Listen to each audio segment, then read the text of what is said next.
ये थुआई चुना माछ मो मम्मी आज तैयारी करेंगे चुना माछ तरकारी कहबू तो केमती कौन करचु कह तेल पकईली जोड़े फुटना पकईली पियाज पड़ा पियाज हो गला बटा मसला ना हल्दी पड़ा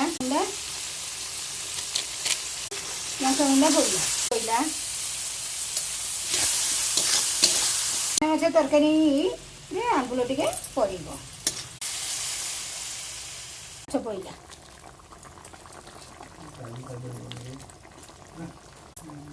छाड़दबा फाइनाली प्रस्तुत हो गला चुना माछ तरकारी। आपन को ए वीडियोटा जदि भल लागला निश्चिंत कमेंट करी